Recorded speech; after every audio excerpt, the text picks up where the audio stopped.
तो ये समझो, जिसको आप कह रहे हो मन बेचैन हो जाता है, यही आपको प्रश्न है ना? हाँ जी। जी। जी। हकीकत मन बेचैन नहीं होता,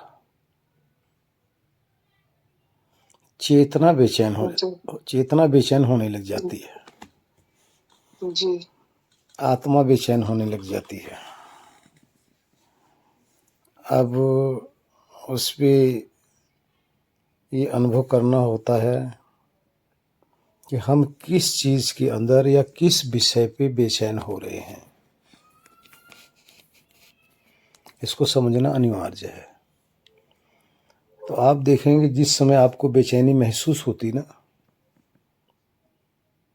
बेचैनी का अर्थ है कि आत्मा का खिन्न होना, किसी प्राणी से या पदार्थ से खिन्न होना, यही बेचैनी है।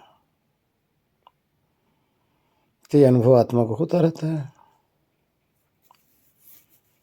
जी, अपने वैराग्य में बाधा होती है, जी जो समाज में हम लोग रहते हैं। जी। तो अब जिस समय हम किसी चीज़ की आवश्यकता नहीं समझते, प्राणी पदार्थों की या विषयों की, तो उसमें अगर कोई खलल पड़ जाती ना, अनायास ही जब वो चीज़ आ जाती है ना, तब वो बाधा पड़ने लग जाता है, और वो ही बाधा हमें खिन्नता की तरफ ले जाती है। इसलिए अगर ऐसा होता भी है तो उस पर थोड़ा सा आप इग्नोर करो, इग्नोर करेंगे, उसको तवज्जो कम दो, तो क्या होगा, खिन्नता नहीं आने पाएगी, और आपका जो लक्ष्य है, अपने लक्ष्य की तरफ आप लगे ही रहो। आएगा, ध्यान रखना, सबके साथ आता है, कोई ऐसा नहीं जिसके सामने ये बाधाएं ना आए, आएंगी, बहुत आएंगी, हमारे साथ भी आती हैं। बाधा आती हैं, उस पे इतना अमल मत करो, उसको इग्नोर करो। इग्नोर करेंगे तो 2 4 10 बार तो ज़रूर खिन्नता आएगी, लेकिन जब आप को आदत पड़ जाएगी इग्नोर करने की, उसके बाद में होते हुए भी कुछ नहीं होगा, फिर कुछ नहीं कर पाएगी, फिर आप जहाँ मस्त हो मस्त ही रहोगे, साधना में मस्त हो मस्त ही रहोगे। लेकिन नए नए साधक के सामने जब ये आती हैं तो अपनी उसके अंदर क्षमता नहीं होती कि इसको इग्नोर करे। कारण क्या है कि इन्हीं के साथ तो वो अब तक जीता रहा है, अब तक जीवन व्यतीत करता रहा है, उसका काम ही अभी तक रहा है कि एक्शन का रिएक्शन कर देना। और जहां आप एक्शन हुआ और उसका रिएक्शन करोगे तो आप फंस जाओगे, आप खिन्न होने लग जाओगे। तो एक्शन हो रहा है, होने दो, ये प्रकृति है, इसमें होगा ही, आप इस एक्शन को रोक नहीं सकते, क्योंकि संसार का नियम है, एक्शन होता रहेगा। भाई 3 प्रकार का एक्शन होता है, दैहिक, दैविक और भौतिक। आपकी हमारे बस की बात नहीं है इसको रोक लेना। हाँ, हमारे आपके बस की एक बात है, इसको इग्नोर कर देना, ये हमारे अधीन है, रोकना हमारे अधीन नहीं है। तो इसलिए कोई दैविक प्राणी, ध्यान रखना, किसी चेतन देव से कोई भी अगर विघ्न आता है तो इसी का नाम है दैविक कष्ट, दैविक दुख, दैविक ताप। कुत्ता काट लिया, चींटी काट लिया, मच्छर काट लिया, किसी ने गाली दे दिया, ये सब दैविक में आता है। दैविक का अर्थ चेतन के द्वारा होने वाला। अभी होगा, क्योंकि सबकी भावना अलग अलग है। जितने भी देहधारी पाओगे सबकी भावनाएं अलग अलग हैं, एक जैसा तो है ही नहीं। और सब अपने अपने गुणों के अधीन होकर ही संसार में बरतते हैं। अब उनके सानिध्य में जो भी आएगा वो तो अपना एक्शन करेंगे ही करेंगे, उनका स्वभाव है। और आपका स्वभाव क्या है? उसका रिएक्शन ना करना। रिएक्शन जहां किए तो वहीं से लड़ाई झगड़ा सब सारे प्रपंच चालू हो जाते हैं। इसलिए इसको इग्नोर करना पड़ेगा, उसी में फायदा है। किससे लड़ोगे आप बताओ ना। किस को अपने अधीन या अपने अनुसार चलाएंगे? नहीं चला सकते, किसी को नहीं चला सकते, क्योंकि सभी तो स्वतंत्र हैं। अपने प्रवृत्ति के हिसाब से, अपने प्रकृति के हिसाब से उन्होंने चलना है। आप उनकी प्रकृति को बदल नहीं सकते, लेकिन आप अपनी प्रकृति को बदलने के लिए स्वतंत्र हो ना। इसलिए कोई भी आता है, सिर्फ आपके पास इग्नोर करने के अलावा कुछ भी उपाय आपके पास नहीं है। कहा गया ना कि संत न छोड़े संतई, कोटिक मिलहि असंत, चंदन विष व्यापत नहीं, लपटे रहत भुजंग। तो आप तो संत हो ना, संत को संताई नहीं छोड़ना चाहिए। अगर संत ने अपनी संताई छोड़ के दुष्टाई करने लगा तो संत कहाँ रहा भाई, है ना। दुष्ट अपनी दुष्टता नहीं छोड़ता और संत अपने संताई नहीं छोड़नी चाहिए। इस तरह से संसार में व्यवहार करते हुए आप रहो, आपका कोई बाल बाका नहीं कर सकता। हाँ, अनायास जहां इस प्रकार के जिनके अंदर दुष्टताएं हैं उनके पास मत जाओ। आ बैल मुझे मार वाला काम मत करो। खुद जाकर ये क्लेश अपने गले मत लगाइए, आपको बचना पड़ेगा ना। कहीं सांप है, बिच्छू है, जंगली जानवर है, हिंसक जानवर है, तो आपको क्या करना पड़ेगा? वहां नहीं जाना है। तो मेरे भाई वहां से तो आप बच सकते हो, लेकिन मनुष्य के बीच में हम आप सब रह रहे हैं ना, इतने हिंसक मनुष्य हैं हमारे बीच में ही, इतने दुष्ट हैं, छल कपट ईर्ष्या द्वेष सबसे भरे पड़े हैं। इनसे हमें बचना है। इसलिए क्योंकि इंसान के अंदर जितने स्वभाव पाए जाते हैं, इतना समस्त 84 में स्वभाव पाए जाते हैं। क्योंकि कोई उस जोन से आया होता है तो उसका स्वभाव बना रहता है। जो हिंसक जोनियों से आया होता है ना मनुष्य शरीर में, तो उसकी प्रकृति वैसे रहती है। जितना मर्जी वो बचाने का प्रयत्न करे ना, अपने आप को सुधारने का प्रयत्न करे, बहुत कठिन हो जाता भाई। कोई बिरला ही सुधार पाता है। इसलिए हिंसक प्राणी से, हिंसक जोनियों से आए हुए मनुष्यों के बीच में भी अगर आप रहेंगे तो थोड़ा सा अपने आप को बचाना पड़ेगा। अपना कर्तव्य कर्म करो। अपना कार्य करो। आपका स्वभाव है बैरागी बनना, आपका स्वभाव है अपने आप को इन सब से हटाकर अपने लक्ष्य पर डटे रहना। देखिए, आप जहां भी जाओगे, यदि आप व्यापार कर रहे हो तो व्यापार तो मनुष्यों से ही करोगे ना।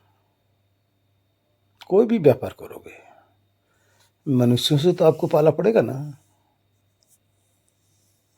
लेन देन तो आपका मनुष्यों से ही होगा, और मनुष्य की असंख्य प्रवृत्तियां हैं। इसलिए अपने आप को बचाओ। हरिओम। बने रहने के लिए क्या करना चाहिए गुरुजी? जी, योग निद्रा का अर्थ है ज्ञान में बने रहना। जो आपका लक्ष्य है उसके अंदर आपका भाव केंद्रित रहे। तो इस पे भी समझ लो,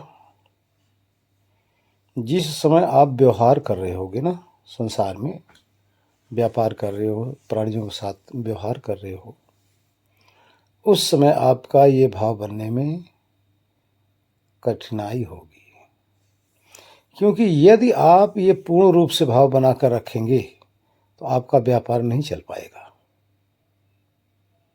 उस समय आपको क्षणिक, जिस काल में आप व्यापार कर रहे हैं या व्यवहार कर रहे हैं, वहां से आपको हटना पड़ेगा।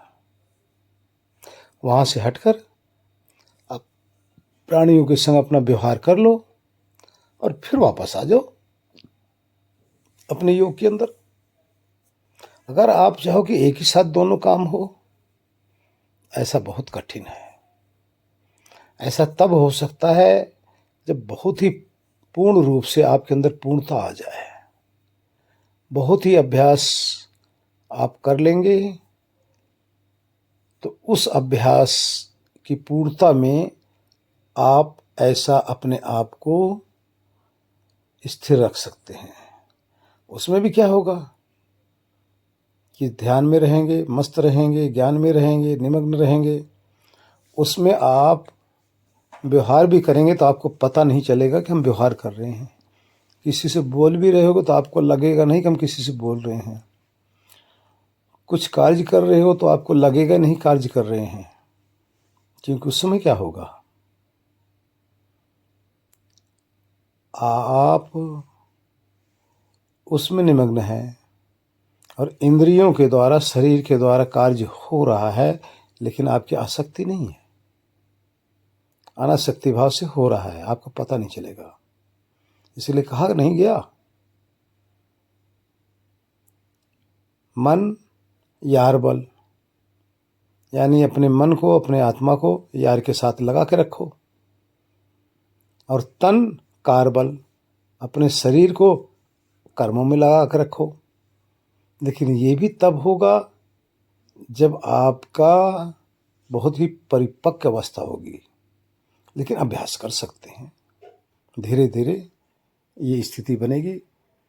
लेकिन पूर्ण रूप से अगर आप चाहो तो नहीं हो पाएगा, क्योंकि दोनों तरफ आपका ध्यान भट जाएगा ना। तो इसलिए आप अपना कार्य करो और फिर वापस आ जाओ। जब तक आपको अपना व्यवहार करना है करो, करके तुरंत फिर वापस आ जाओ। आपका अपना ध्येय विषय याद रहे, उसको मत भूलो। उसको भूले कि गए काम से। काम करो, 2 मिनट का, 4 मिनट, 10 मिनट का, फिर वापस आ जाओ। इस तरह से आपका दोनों कार्य चलता रहेगा। अब ध्यान रखो कि संसार में जो भी कार्य करोगे वो सिर्फ शरीर तक सीमित है। वो सब शरीर के लिए ही है। अभी शाम का विषय डाला था कि संसार से जो भी आप पाते हो, जो भी उपलब्ध करोगे, वो सिर्फ शरीर तक सीमित है, शरीर के लिए है, वो शरीर की खुराक है। लेकिन अंदर से जब आप मस्त होकर अंदर से जो उपलब्धि होगी वो आत्मा की खुराक है। अब आपका धर्म है दोनों को खुराक देना। आत्मा को खुराक नहीं दोगे तो आत्मा हंता हो गए, यानी अपनी ही आत्मा का हनन करने वाले आप हो गए। शरीर को खुराक नहीं दोगे तब भी बात नहीं बनेगी, क्योंकि आपका जीवन ही नहीं चलेगा। इसलिए संसार से कमाकर शरीर की खुराक दो और अंदर से कमाकर आत्मा की खुराक दो। दोनों को जीवित रखना भाई। अध्यात्म में आत्मा को ले जाओगे तो इसको जीवित करना, इसको आत्मा को जीवित कहते हैं। नहीं तो अभी तक तो इसको मृत कर रखे हो विषयों में डाल के। उसको जीवित कर रखो भाई, उसको खुराक दो और शरीर की खुराक भी दो। ये दो कार्य शरीर का संग होते ही आपके पास ये दोनों की ड्यूटी शुरू हो जाती है। करना पड़ेगा भाई, भाग नहीं सकते। अगर आप रणछोड़ भी हो गए, रणछोड़ का अर्थ है संसार परिवार समाज छोड़कर भाग गए, जंगल में पहाड़ों पे जाके बैठ जाओगे, गुफाओं में बैठ जाओगे, तो वहां भी तो कुछ न कुछ शरीर को देना ही पड़ेगा भाई, हैं? क्योंकि शरीर के बिना दिए तो आप पहाड़ों पे भी गुफाओं में भी नहीं घुस पाओगे, रह पाओगे। तो इसलिए रण छोड़ मत बनो भाई। संसार रूपी रण के अंदर इसी में लड़ो और शरीर को भी पूरा अपना कार्य करते हुए, शरीर का पूरा खुराक देते हुए आत्मा को पतन की तरफ से उसका उद्धार कराओ, पतन न कराओ, उसका कल्याण करा दो, इस नरक से उसको निकालो। इसलिए आपको जीवन मिला हुआ भाई। हर प्राणी को ये ज्ञान नहीं हो पाता, सभी को ये समझ नहीं आता। समझ तो उसी को सिर्फ आता है जिसका पूर्ण उदय हो जाता है, जिस पे परमात्मा कृपा करने लग जाते हैं, जिनको अच्छी संगत मिल जाती है। संगत नहीं मिलेगी तो क्या करोगे? विषय विकारों में पड़े रहोगे। इसलिए परमात्मा कृपा करके जिसका भाग्य उदय होने वाला होता है, यानी पूर्ण जब उदय होने लग जाता है, पाप क्षीण होने लग जाता है, तो ये परमात्मा व्यवस्था कर देते हैं। मेरे भाई, ये व्यवस्था हमारे आपकी बस की बात नहीं है। ना हम आपको ज्ञान दे सकते, ना आप ले सकते हो, क्षमता नहीं, ना हमारे देने में, ना आपके लेने में। इसमें भी परमात्मा का ही सहयोग है भाई, क्योंकि परमात्मा ने आपके अंदर प्रेरणा पैदा किया, जिज्ञासा पैदा किया, और वही परमात्मा हमारे अंदर भी जिज्ञासा पैदा किया, ये सब वार्तालाप करने के लिए। परमात्मा तो पता क्या है? परमात्मा तो वो, ईश्वर तो वो काम करते हैं, भूखे को क्या करते हैं, जिसके पास भोजन है वहां ले जाते हैं कान पकड़ के, और जिसके पास भोजन है उसके अंदर बैठकर उसके अंदर करुणा जगा देते हैं, प्रेम जगा देते हैं कि अब इसको दे भाई। कोई देना नहीं चाहता संसार में कुछ भी, लेकिन परमात्मा अपना काम करा लेते हैं भाई। इसलिए ज्ञान भी लेना देना सरल नहीं है, ये भी परमात्मा के अधीन है, क्योंकि कर्म फल ईश्वर के अधीन है भाई। कर्म हमारे अधीन है, ये फल देना ईश्वर का काम है। हम सबको अगर मिलाए हैं ना, तो ये भी ईश्वर की ही मर्जी है भाई। कब के बिछड़े होंगे हम लोग, आज ये माहौल बन गया है, एक दूसरे को आदान प्रदान करा रहे हैं। इस तरह से आप संसार में रहकर, समाज में रहकर अपना कल्याण करो। आत्मा की खुराक अवश्य दो भाई, उसको इस नरक से अवश्य निकाल लो भाई। हरिओम। बाहर विचरण करने वाले तो सारी योनियां हैं, जो अंदर डुबकी लगाने लग जाए, ऐसा तो बिरले ही मिलते हैं ना, बिरले, जो कि अंदर डुबकी लगाए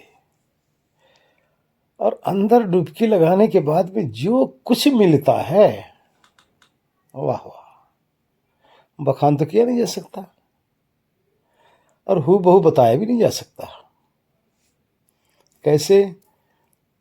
जैसे आप मिठाई खा लिए, आपसे कोई पूछे कि कैसा स्वाद है भाई, आप तो यही कहोगे मीठा है। वो पूछेगा कितना मीठा है, आप यही कहोगे बहुत मीठा है। अब उस बहुत मीठा का स्वाद आप दूसरे को तो चखा ही नहीं सकते। हाँ, अगर उसको मिठाई दे दो, कह दो भाई ये ले खा ले और ऐसा मीठा है, तब तो उसको समझ में आ जाएगा। लेकिन ये अंदर की जो मिठास है ना, बहुत बिरले को मिल पाती है भाई। कहाँ किसी को मिलती है? कोई जानता ही नहीं है, सुना तक नहीं है। अध्यात्म के नाम पे कहीं न कहीं उलझा पड़ा है, सुना तक भी नहीं। कोई सुन में खोता है, कोई कहीं खोता है, कोई कुछ करता है। लेकिन ये जो मिठास है, जो पाता है, सिर्फ उसी को पता है। और जिसको ये एक बार उपलब्ध हो जाता है ना, जाता भी नहीं फिर, इसके बिना कोई रह भी नहीं पाता। और रहना भी चाहे तो अंदर की जो मिठास है ना, रहने भी नहीं देती, खींच लेती है अपनी तरफ। और बिना प्रेम के पाया भी नहीं जाता। और अंदर जाके देखो ना, वहाँ न हाथ है, न पाँव है, न रूप है, न रंग है, न देश है, न काल है, न नाम है, न जाति है, न आयु है, न शब्द है, न रस है, न रूप है, न स्पर्श है, न हवा है, न पानी है, न आकाश है, न मिट्टी है, न अग्नि है, कुछ है ही नहीं। लेकिन फिर भी मजेदार है। देखो ना, फिर भी मजेदार है। तो कोई गाना नहीं गाया है कि अंदर जो मजा है शायद बाहर तो है ही नहीं। तो उसी मजे के लिए तो हम लोग घूम रहे हैं, उसी में तो लपकना चाह रहे हैं। जो एक बार वहाँ का उपलब्धि कर लिया, वही तो ईश्वर है, वही तो परमात्मा है। फिर भगवान नहीं छोड़ेंगे उसको, अपनी तरफ आकर्षित करते रहेंगे और वो भी नहीं रह पाएगा। तभी तो कहते हैं ना, पहले तो भगवान मिलते नहीं, अगर एक बार मिल गए तो किसी को छोड़ते भी नहीं। बार बार अपनी तरफ ऐसे भक्त को खींचते रहते हैं अपने में। अपना जो आनंद स्वरूप है, भक्त के हृदय में उड़ेलते रहते हैं। भाई यही तो मुक्ति है, यही मोक्ष है भाई। भाई ये प्राप्त कर लिया, बाकी कुछ संसार में प्राप्त करना ही नहीं रह गया, कुछ जानना ही नहीं रह गया। तो इसलिए अच्छी बात है, आप लोग भाग्यवान हैं। ऐसे ऐसी चीज़ें आपको उपलब्धि हो रही है, आप लोगों का अपना प्रयत्न है, आप लोग कर रहे हैं, आप लोगों के संस्कार हैं, आप लोग इसके अधिकारी हो चुके हैं, तो परमात्मा आपको दे रहे हैं। बहुत अच्छी बात है। हरि ओम नारायण।